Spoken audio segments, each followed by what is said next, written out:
Que ferais-tu si tu gagnais 1000 $ par semaine à vie? Je suis aujourd'hui avec Rachel Lapierre qui est passée à Tout le monde en parle et qui a eu cette chance-là et qui a suivi finalement une intuition. Elle va nous en parler. Bonjour Rachel. Bonjour. Alors Rachel, tu racontais, tu étais à l'épicerie et qu'est-ce qui s'est passé au moment où tu as acheté ce billet de gagnant? En fait, j'ai dit à la vie, parce que j'achète pas souvent des billets, et j'ai dit à la vie, s'il fallait que je gagne, ben c'est un peu un signe de dire, tu laisses ton emploi et tu fais de l'humanitaire à temps plein, qui était ma passion. Et j'avais déjà créé le book humanitaire, mais je le faisais à temps partiel parce que j'étais aussi infirmière. Donc, quand j'ai réalisé que je gagnais en vie, ben, j'ai laissé mon emploi et je me suis dédiée totalement au book humanitaire. Puis j'ai l'intention de faire ça jusqu'à ma mort. Mais il y a une inspiration qui est derrière le book humanitaire. Mère Teresa t'en parle beaucoup. Oui. Mais en fait, Mère Teresa a dit, c'est la moindre petite action faite avec beaucoup d'amour qui change le monde. Donc, on part de là pour dire qu'on peut changer le monde. Et il y a aussi que chaque année, je suis à Calcutta, en Inde, où je fais vraiment du travail de rue et on travaille avec les laissés pour compte. On travaille avec les gens qui sont dans la rue que finalement personne ne va aider. Et, euh, ça nous a fait comprendre ce que Mère Teresa disait, que finalement, le moindre petit bonjour, où nous, on distribue des bananes, où on distribue du riz, où on va mettre un bandage sur une petite blessure, que si on ne fait pas ça, ben ça va se détériorer, puis la personne, elle n'a pas accès aux soins de santé. C'est de là que l'entraide prend toute son essence. Donc, c'est pour ça que Mère Teresa nous influence beaucoup. Et est-ce que ça a été, comme tu disais, une passion, mais depuis très jeune? Est-ce que très tôt, tu as su qu'il y avait un appel? Parce que je vois comme une vocation. Oui. Est-ce que tu l'as senti? Est-ce que les gens, les parents, tes parents, ta famille l'ont vu? Enfin, ça vient... Je suis pas exceptionnelle. Je pense que j'ai juste réalisé que quand on aide, ça nourrit. Vous savez, quand on achète une voiture, on est content pour 2 semaines. Puis après ça, c'est prouvé. Après ça, ça part. Mais de faire une différence, d'aider les gens, ça nourrit l'âme. Et ça reste beaucoup plus longtemps. Moi, je dis que c'est tous des petits trésors que j'ai pris, puis que j'ai mis dans mon cœur, puis ça fait qui on est aujourd'hui. Mais pour dire d'où le bénévolat peut venir, en fait, chez nous, tout le monde fait du bénévolat. C'est un peu notre façon de vivre. Ma mère fait beaucoup de bénévolat, mes tantes font du bénévolat, mes enfants. Fait que c'est un peu une façon de vivre, de s'entraider. Mais vous savez, il y a 100 ans à peu près, là, quand une maison brûlait, tout le monde arrivait pour aider la personne. Une maman accouchait, les plats arrivaient tout seuls à la maison. Il y avait une personne dans le village qui avait un problème de santé mentale, tout le monde s'en occupait. Fait que dans le fond, c'est juste de ramener ça, de ramener l'entraide entre chacun, dans chaque village, dans chaque ville. C'est juste ça, finalement, c'est pas bien compliqué. Et ça passe par une personne à la fois, parce qu'en le Oui. faisant, ben, ça finit par ouvrir. Oui, Ça puis ouvre le cœur. Il y a quelque chose de physique, là. Il y a un effet physique. Oui, puis ce qu'on a réalisé, c'est quand vous aidez une personne, la personne est heureuse, elle va automatiquement en aider une autre qui va en aider une autre, fait que ça fait une vague d'amour. Et c'est ça qui change le monde. Puis finalement, ça a juste parti d'un texto qu'on a fait le matin, là. C'est quand on réalise l'ampleur d'une petite action, mais si tout le monde fait une petite action, ben c'est incroyable ce que ça donne en fin de journée. Magnifique. On va parler du book humanitaire. Rachel, qu'est-ce que c'est? Comment on peut contribuer? En fait, le book humanitaire, c'est une organisation à but non lucratif. Ce qui est particulier avec le book humanitaire, c'est que nous sommes juste des bénévoles. Donc, nous, ce qui était important à la base, c'est tous les dons qu'on reçoit sont redonnés. Si on reçoit 100 c'est 100 redonnés. Si on reçoit des vêtements, ils sont redonnés. Il n'y a rien de vendu. Des meubles et tout ça, tout est redonné. Et en fait, ce qui est particulier aussi, c'est qu'on est juste des bénévoles. Donc, il n'y a pas de frais d'administration. Les frais d'administration, c'est moi qui les assume. Et nous, on travaille surtout en urgence. Les demandes arrivent des CLSC, hôpitaux, écoles, organismes en place ou de la population. Et on répond à une demande qui ne peut pas être comblée par les organismes. Parce que dans une ville, tout le monde est essentiel, tout le monde a son rôle à jouer. Le but, c'est juste de combler des besoins qui n'étaient pas comblés. Donc, quand on parle d'urgence, qu'est-ce que c'est une urgence? Bien, une urgence, ça peut être maman, traitement de chimio, monoparental, 4 enfants, plus rien manger. Une urgence, ça peut être un nouvel itinérant, pas de bottes, pas de manteau. En l'espace de 2 heures, il va être habillé. Ça peut être une personne qui a fait, un homme qui a fait un AVC, il est en difficulté à la maison, il n'y a pas de famille, il se retrouve seul et il a besoin d'un petit coup de main pour se réajuster. Ça peut être maman, on a beaucoup de cas de violence conjugale. Donc, le papa part, la maman se retrouve seule avec les enfants et parfois plus de meubles. Nous, à ce moment-là, on peut toute la remeubler parce que parfois, on a des gens qui décèdent et qui veulent redonner l'intérieur de leur maison, mais qui ne veulent pas que ça soit vendu. Donc, il n'y a pas beaucoup d'organismes qui prennent pour redonner à 100%, donc on nous appelle à ce moment-là. Donc, on fait des situations d'urgence. Dans la dernière année, on a fait un peu plus de 8500 actions directes à la population et on pense de dépasser le 10 000 cette année. Oui. Et comment on fait pour aider? Qu'est-ce qu'on peut donner? Mais en fait, il y a plusieurs façons. Nous, on prend les dons, évidemment, mais aussi les gens qui veulent s'impliquer, on leur dit qu'est-ce que vous aimez? Parce qu'on pense qu'un bénévole, s'il fait quelque chose qu'il aime, bien, il va rester bénévole.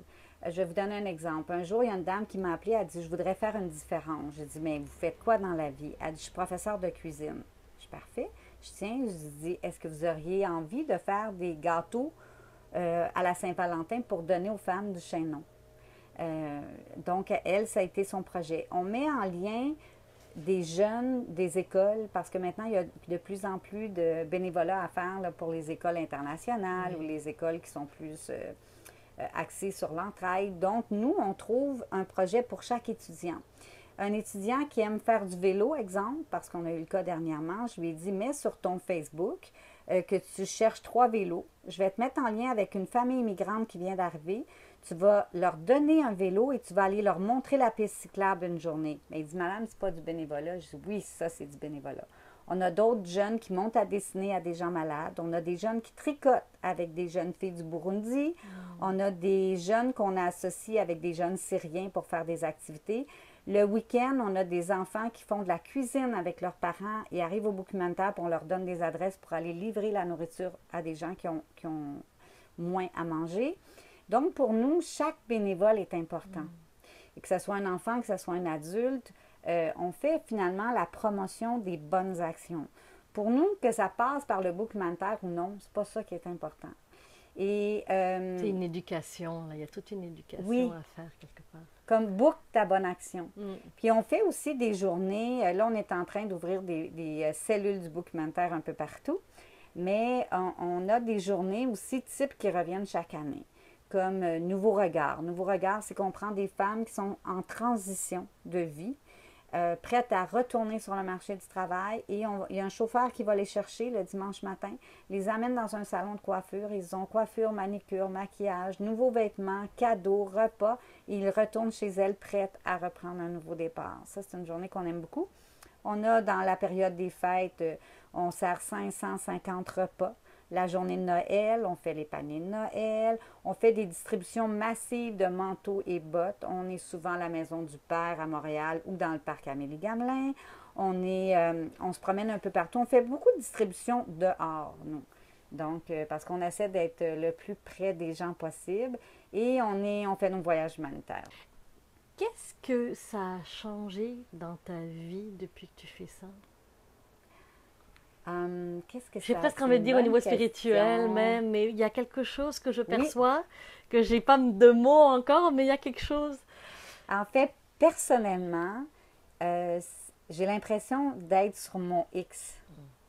J'ai l'impression d'être à... Vous savez, la sensation d'être à la bonne place.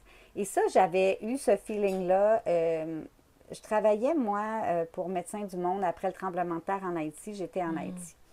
Et les gens m'envoyaient des messages, Rachel, mais qu'est-ce que tu fais là? Tu sais, c'est des gens, tu sors les gens des débris, tu sais, c'est dur. Tu sais, nous, une journée, on est allé dans un camp de réfugiés, puis c'était les gens de la prison qui s'étaient évadés et tout ça. Puis là, tu sais, ma famille, mais Rachel, qu'est-ce que tu fais là?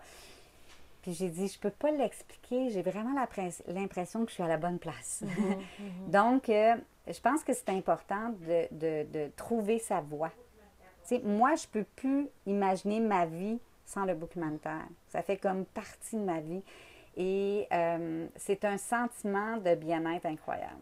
Et on sent que tu n'es pas dans le jugement, il n'y a pas de bien, il n'y a pas de mal, c'est accepter ce qui est, accepter la personne telle qu'elle est, accepter... On n'est pas à l'abri personne de quelque chose qui peut arriver dans le sens que d'un drame. Personne n'est à l'abri. On est rendu dans les statistiques à une personne sur deux dans sa vie va avoir un cancer. Moi, je pense que les gens, lorsqu'ils arrivent à mon bureau, souvent on me dit voulez-vous que je sorte mes papiers pour prouver que je suis sur le bien-être social? Non. J'ai dit si vous venez cogner à ma porte, c'est que vous avez besoin. Moi, votre histoire, elle ne m'intéresse pas. L'important, c'est là, aujourd'hui, vous avez besoin, je vous donne un petit coup de main. Puis, je ne prends pas sa souffrance sur moi. Parce que moi, je pense que les gens on a tous des épreuves. Et si on est capable de les traverser, on grandit. Et ça fait qui on est aujourd'hui. Et je me dis, ce que je fais plutôt, c'est que je suis désolée. Je ne suis pas insensible, mais je me dis, il faut que je l'encourage. De dire, moi, là, j'ai confiance en toi. Je sais que tu vas y arriver. Aujourd'hui, on va te donner une épicerie d'urgence. C'est important, mais j'ai confiance en toi. Et voici les outils aussi que tu peux aller chercher. Parce que finalement, c'est pas tant apprendre à pêcher, finalement, pas juste donner le poisson, mais lui apprendre à pêcher, lui donner les bons outils, les bonnes personnes. Exactement, parce que nous, on travaille en urgence. Donc, on aide toujours les gens une fois, deux fois, maximum trois fois, parce que le but, c'est de les aider à se prendre en main, puis à aller chercher dans le système qu'est-ce qui est là, qu'est-ce qui est adapté pour eux, pour la situation qu'ils vivent. Et nous, on est des gens de terrain. Donc, nous, on n'est pas très rapport, paperasse, on n'aime pas tellement ça, parce que entre je fais mon bilan et la maman qui arrive et qui pleure, qui a 4 enfants, puis tu vas chez elle, puis il n'y a absolument rien dans l'armoire. Il n'y a juste rien. Ça, on voit ça régulièrement. On n'a pas idée. On trouve des gens, là, on arrive chez eux, puis ils sont couchés sur le plancher par terre. Ils n'ont pas de lit. Ils n'ont pas de frigo. Ils n'ont pas de poêle. Puis on ne les voit pas, ces gens-là. Tu sais, on n'a pas idée que le troisième voisin que vit cette situation-là, puis on a aussi ce qu'on appelle les nouveaux pauvres, que les deux parents avaient des super bons emplois. Ils ont perdu leur emploi, ils ont une très grosse maison, mais ils n'ont plus d'argent pour payer leurs dettes. La maison ne se vend pas. Donc, eux aussi ont des besoins. Fait que moi, je suis qui pour juger que la personne devant moi n'a pas besoin? Ça ne veut pas dire que ça a des beaux vêtements, qu'elle n'est pas en besoin. Puis ça, j'ai vu ça. Moi, ça fait 25 ans que je fais des voyages humanitaires. Puis je suis allée dans des pays où les femmes étaient très bien habillées parce que ça fait partie de leur culture. Mais ça ne veut pas dire veut pas dire qu'ils n'ont pas de besoin. Oui, définitivement. Merci. Merci infiniment. Vraiment, ça me touche. Je suis touchée. Comment on fait pour vous rejoindre? Bien, en fait, il y a plusieurs façons. On a le site web. Mais nous, on travaille surtout Facebook parce que c'est très rapide. On répond à des demandes. Souvent, on a une demande, puis une heure après, c'est comblé. Donc, c'est notre outil de travail. Donc, on a Facebook, le documentaire, Facebook, Verdun, Montréal, Gatineau, Rive-Sud. On a aussi Book ta bonne action, qui est un Facebook où on met en lumière des gens qui font des bonnes actions, pas nécessairement avec le book, pour donner idée aux gens. On a aussi le livre Book ta bonne action que les gens peuvent se procurer sur notre site c'est un peu un agenda des bonnes actions, parce que souvent, on va vite, vite, vite toute la journée, on arrive le soir, puis l'être humain est bon. C'est juste qu'on va tellement vite, on arrive le soir, puis on dit « j'ai pas eu le temps ». C'est juste de se rappeler. On a l'application cellulaire qui va arriver à l'automne, Book ta bonne action. Donc, il y a plusieurs façons de nous rejoindre. OK. Ben, je vais mettre les liens en bas de la vidéo sur YouTube et certainement sur Facebook. Ça va être autour de la vidéo. Encore une fois, je te demande de partager parce que plus tu vas partager, plus on va pouvoir toucher des milliers de personnes. Et n'oublie pas que toi aussi, tu fais partie de ce maillon qui inspire et qui peut aider à ton tour. Bye! La semaine prochaine, je te parle d'un autre livre d'une dame qu'on a beaucoup suivi dans les médias ces temps-ci. C'est Josée Boudreau, Sois ta meilleure amie. Alors, j'ai reçu ce livre-là bien avant l'accident qu'elle a eu, mais je dois dire que j'ai adoré le livre. Alors, je t'en parle la semaine prochaine. Merci d'avoir regardé la vidéo. Pour compléter le tout, tu es libre de recevoir gratuitement mon e-book Trouve le travail de tes rêves en 3 étapes pour enfin vivre la vie que tu mérites. Pour le recevoir, c'est simple. Clique sur la petite vignette qui apparaît ici. Va voir aussi la vidéo qui t'est proposée et pense à t'abonner à la chaîne pour être au courant des nouvelles vidéos. Je te dis à tout bientôt et en attendant, observe, passe à l'action et crée ta vie. De cœur à cœur, namasté.